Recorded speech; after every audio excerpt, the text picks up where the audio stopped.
On this edition of FedGov Today with Francis Rose, the bottom line up front for the NGA. What do those warfighters need?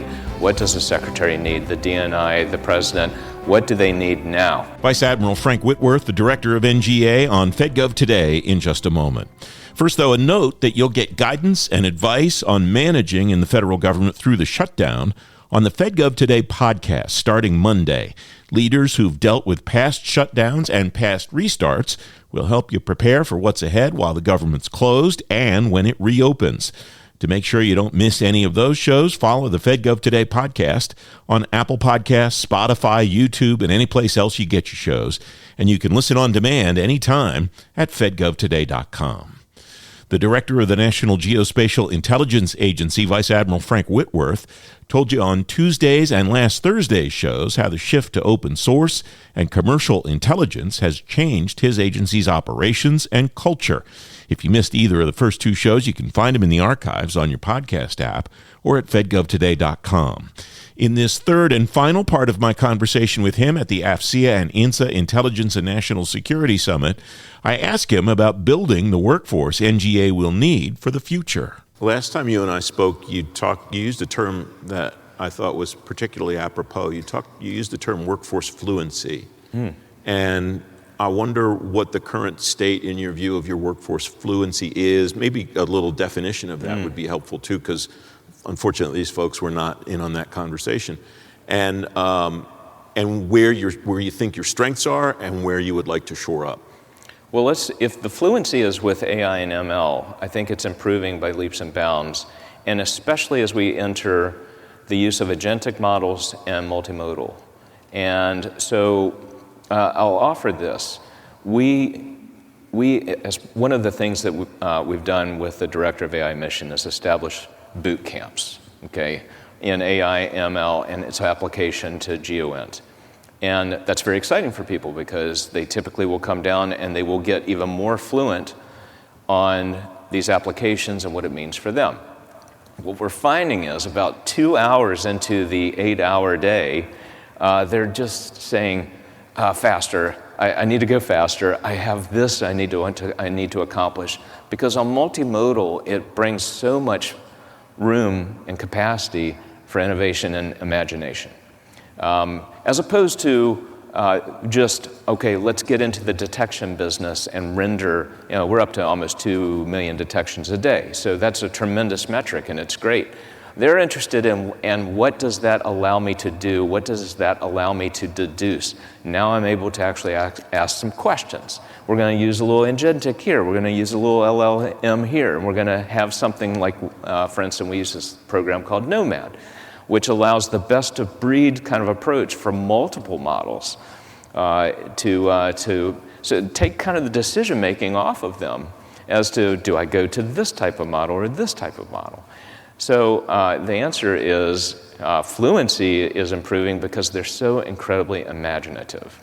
What are the tools that you're providing them to learn that fluency? What's the infrastructure that's required for those folks to continue to grow in the capacity that you just described? For AI and ML? For any of it.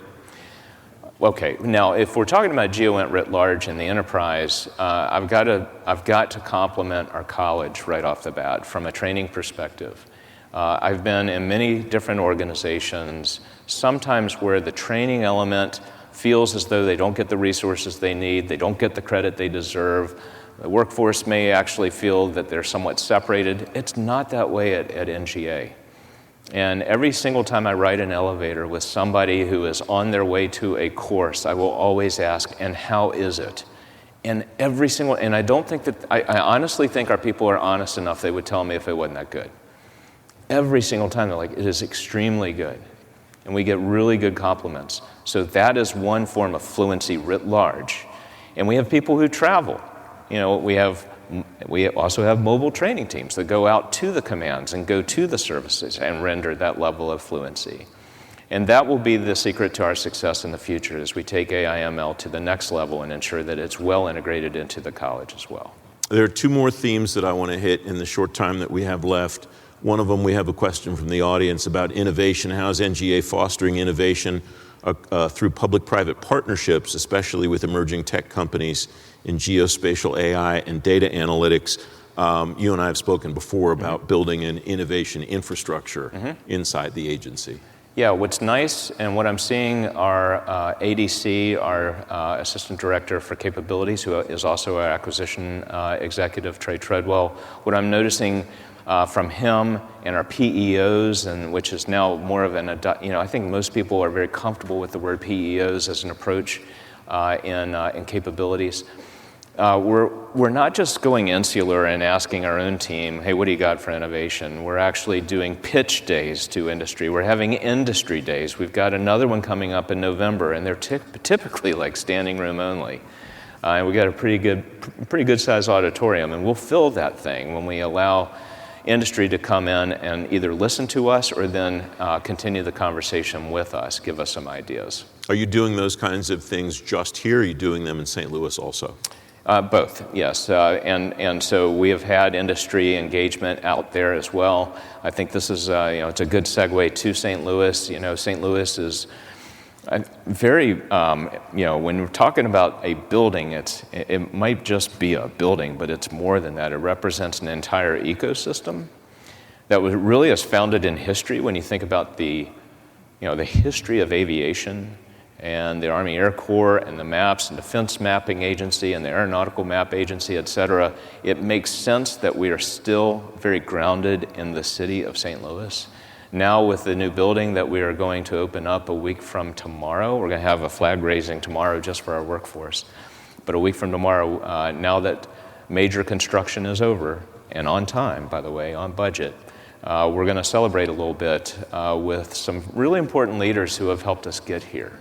From the time it was a decision almost 10 years ago to now, here we are. We're actually in North St. Louis, almost 100 acres, part of an ecosystem that involves academia and industry and government and sponsorship throughout, advocacy throughout.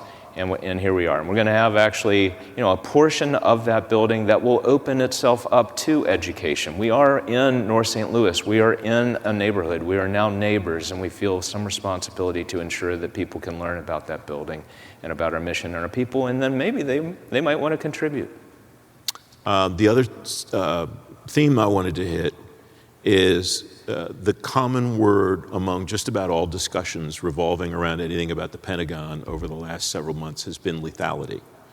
And, okay, if you have a picture of where the bad guy is and I'm going to be able to go get him, I get that part. But it's much more complicated than that. The value that Intel and the GeoInt in particular brings to the lethality discussion, I'm sure. That's right. That word underscores our mission, especially from an effects perspective and a warning perspective, but especially from a targeting perspective. And so anyone who would sit through our 8:45 Ops and Intel update will hear that mission of improving our lethality and improving our effectiveness on behalf of those trigger pullers, those warriors who might be in harm's way, and to do exactly what the Commander-in-Chief and the Secretary have mandated. It is absolutely front and center as to why we're having that meeting. And I say that a lot. It's like, this is why we have these meetings. As we think through how to not only review what has been the traffic over the past and our products over the past 12 to 14 hours, but more importantly, what do those warfighters need? What does the Secretary need, the DNI, the President? What do they need now based on these findings?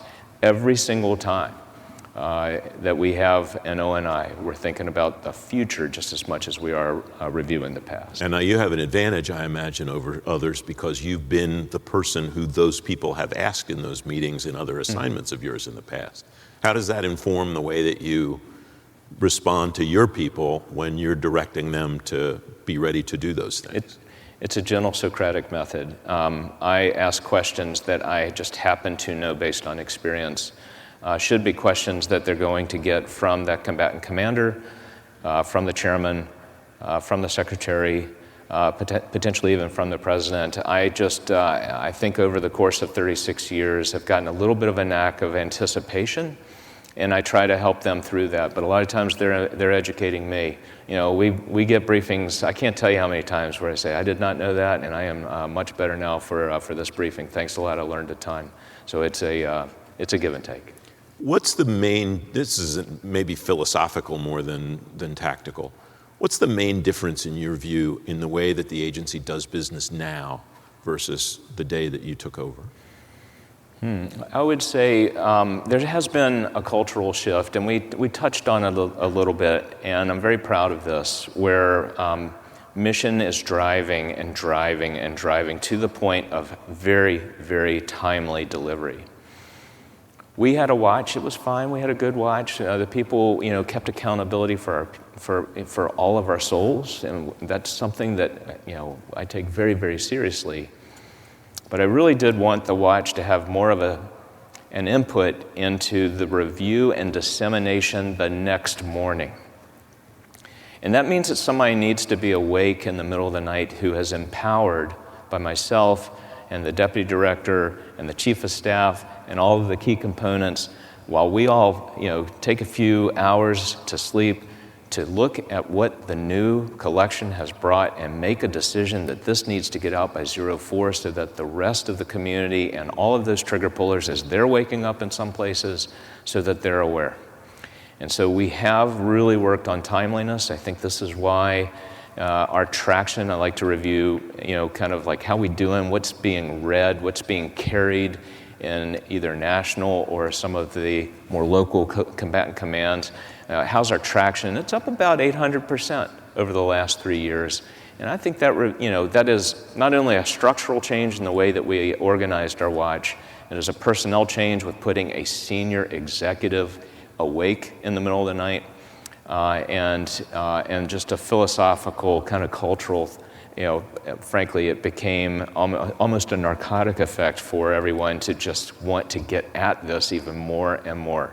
With the 845, as I say, a gentle Socratic method where we get to show the analysts that we believe in them and that we're interested and that we're reading their stuff and that we're also listening to them. So I hope that has been kind of the culmination of a lot of effort that everybody can be proud of.